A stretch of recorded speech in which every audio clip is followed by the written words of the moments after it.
Russell Wilson threw for a career-high 5 TD passes. Older Jermaine Kearse and Doug Baldwin and the Seahawks held on for a 39-30 win over the Steelers in a huge victory that put Seattle back in the playoff picture. However, the Seahawks did lose Jimmy Graham for the season. He'll have surgery on his patellar tendon. Stephen A., were you encouraged or discouraged by what you saw from the Hawks? I was sort of discouraged, even though the Seahawks won the football game. I was sort of discouraged simply because even though the Steelers' offense is prolific, and we all know that with Bryant, with Antonio Brown, with Heath Miller, these boys, even with D'Angelo Williams running instead of Le'Veon Bell, the fact is the Legion of Boom is supposed to be the Legion of Boom, and they're not supposed to look ordinary. Now, they did have 4 interceptions on the day. They did have a couple of key turnovers that worked to their advantage. Their offense stepped up, particularly when they were up 32-30 after Mike Tomlin decided not to go for a 4th and goal and instead elected to kick the field goal. Then they connected, with Wilson connected with Doug Baldwin for the 80-yard touchdown pass with about 2:01 left. That basically sealed the deal, which was very unfortunate.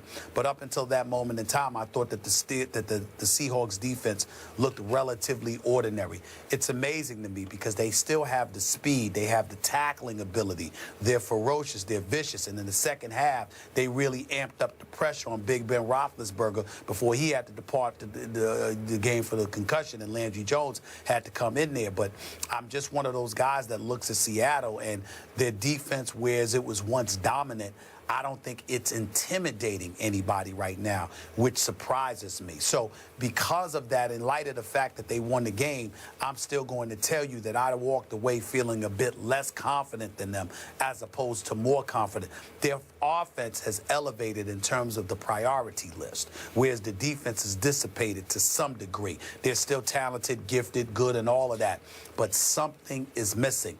I don't know if it's from the cornerback slot, Kerry Williams. I don't know whether it's him and he's not Byron Maxwell for that system, even though I believe he's better than Byron Maxwell. I don't know what it is. If they're not getting to the quarterback enough, it just seems to me like something's missing. But the Steelers help, too. In the first quarter, you're going to fake a field goal attempt. I think that instead of this guy, Jordan Perry, being out there who usually gets the ball snapped to him for the field goal kicker to kick the football, bringing in Landry Jones, I think somebody was going to notice that. And Seattle picked up on it and they stopped it. And then when you had an opportunity to go for it on 4th and goal in the 4th quarter, maybe it was because Ben Roethlisberger was concussed. Maybe that had something to do with you electing not to be risque. I don't know what Mike Tomlin was, what the thought process was at that particular moment in time. But it just didn't end up to the Steelers' benefit. I think that had a lot to do with why they lost this game. But we both predicted that they would lose this game to Seattle. We thought Seattle would find a way to win, and that's exactly what they did. But I expected the defense to be a bit more stout, and that's not what I'm seeing right now from the Seahawks, from the Legion of Boom.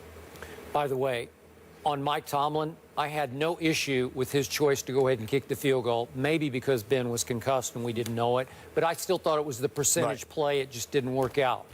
But the fake field goal, I got to blame Mike Tomlin for that. Remember, it was at the quarter change from the first to the second quarter. Yep. So you allow Seattle to see your personnel during the the stoppage of play. What are you doing? What are you thinking? It's just such a bad idea, so poorly executed by Landry Jones, who's got to be smarter than that. And then you don't see Jeremy Lane, who just it's like, thank you very much, and I'm going to run it the other way a long ways. And it really changed the game because it was 3-0 Pittsburgh at that point. You could have at least kicked the field goal. I don't know. Why do you need to trick Seattle? Because Seattle has not been Seattle. So now to your point about the team that you picked to win the Super Bowl. I'm with you. It's so weird watching them because every few plays, Cam Chancellor will make a play where I'll say, wow, that's like Legion of Boom. That's like old days great. That's scary great. Then every 5th or 6th play, Richard Sherman will make a play and I'll say, wow, that's like great old days Richard Sherman. Wow, that looks good. And then at the end of the game, I look at the totals. Ben Roethlisberger threw for 456 yards. Now, he's great at what he does, and he's got an aerial circus of receivers. We get that. But 456 is a lot to throw for on that defense in that stadium with that loud of a crowd. And when I look at 5 of 11 on third down, it felt like Ben could just kind of stand back there and kind of do what I think I'll throw this one. I think I'll throw it over there. I think I'll throw it to, oh, he's open. I'll throw it over there. And he threw one ball to Antonio that Richard Sherman did pick off as his first interception of the year. And I thought Richard Sherman got away with a blatant downfield shove because Antonio Brown went completely down on the shove. And Ben just ended up throwing like a pop fly to Richard Sherman with nobody around him, and he caught it and ran it back a good ways. So that was a key play early in the fourth quarter of that game.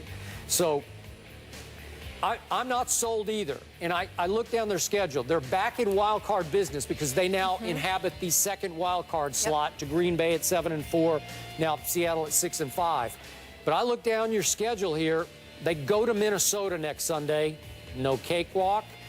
Then they finish at Arizona, and in between they've got the St. Louis Rams, who have been a division nemesis of both Arizona and Seattle already this year. So I don't think this is, you're not out of these woods yet up in the Pacific Northwest. So I didn't like what I saw either. I was kind of shocked by the outcome, even though we both picked Seattle to win. It didn't feel, Russell Wilson was great, but the defense not so much. Let's also keep in mind, Skip, that they gave up 201 receiving yards to a guy by the name of Marcus Wheaton, who can ball, no question about that. But when did we ever think we'd see the day where the Legion of Boom gave up 200 yards receiving to any wide receiver? I mean, that was shocking in and of itself. And, also let's keep in mind, Jimmy Graham is out. He got himself injured, huge. And so that even though I believe this kid, Wilson is better in their system at the tight end spot than Graham, I think that might end up working to their benefit, to be quite honest with you. But I just think that right now, just looking at them, I'm not pleased with what I'm seeing from Seattle's defense. And I'm thinking that they're going to have to rely more and more. And by the way, we make so much noise, negatively speaking, about Russell Wilson. This is a top 10 quarterback in the league, Skip. This kid can play. I'm with you. He's skilled. There's so much debating about him. We really, really need to stop. The kid is gifted, and he finds a way to extend plays, make plays, and he does everything that he's supposed to do for that offense and then some. I'll give credit where credit is due. You know how suspect I am about the Steelers secondary. I do. They can't defend a tight end to save their life, and the receivers can get theirs too. Their passing attack is highly suspect, which is why I walked into this game with reservations about the Steelers to begin with. Yeah, I got you. Just when Russell Wilson was starting to figure out Jimmy Graham, I still think it's a big loss because Jimmy Graham's just a difference maker, and all the other receivers to me are just guys. I'm sorry, they're all okay, but they're just guys. This guy can really change a game, and they were starting to figure out how to change games with him, and now he's gone. Yep. So as Skip mentioned, if the season ended today, Seattle owns the tiebreaker and they would be in the wild card. They knocked Atlanta out of the playoffs. We're going to discuss the Falcons and their woes later on. What the heck happened? Moving on, Captain Kirk leads Washington to the top of the NFC East after beating the Giants. But how does he feel about it? I liked it. You got to like that, right? If you're a Redskins fan. The guys liked it, and the team. Coaches liked it. I liked it. So, yes.